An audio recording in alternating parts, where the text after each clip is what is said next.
Hello बच्चों, आइए प्रश्न को देखते हैं। तो प्रश्न में दिया है, आदर्श गैस द्वारा लगाए गए नए दाब पी आइडल और प्रेक्षिक दाब पी रियल के मध्य संबंध दर्शाने वाले समीकरण है पी आइडल बराबर P real plus A N square बटे में वी स्क्वायर।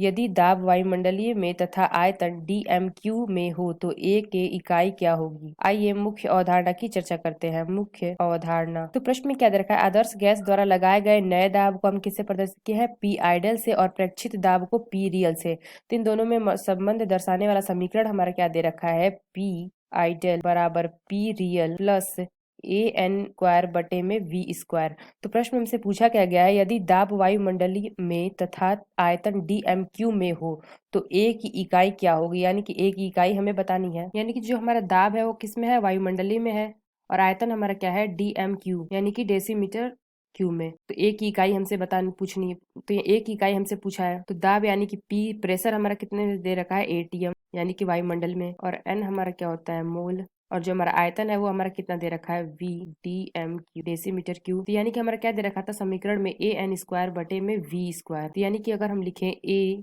एन स्क्वायर बटे में वी स्क्वायर, ये हमारा किस में दे रखा है, एटीएम में, यानी कि दाब हमारा वायुमंडली में है। तो ए की इकाई को हमें गणना करनी है, यानी कि हमारा क्या हो जाएगा, ए गुणे मोल स्क्वायर बटे में डी एम क्यू, और ये हमारा क्या हो जाएगा, एटीएम। यानी कि हमने क्या रखा है, यहाँ पे एन का वैल्यू रख दिया और वी की वैल्यू रख दी, यानी कि आयतन की। तो यहाँ पे वी का स्क्वायर है तो इसका हमारा क्या हो जाएगा, स्क्वायर। तो ए की इकाई निकाले तो ए की इकाई हमारी क्या हो जाएगी, A T M D M 6 mole. तो प्रश्न हमसे क्या पूछा गया था, ए की इकाई पूछी गई थी। तो यहाँ पे हमने देखा ए की इकाई आ गई क्या, एटीएम गुणे डी एम 6 मोल स्क्वायर। आशा करते हैं आपको समझ में आया होगा। धन्यवाद।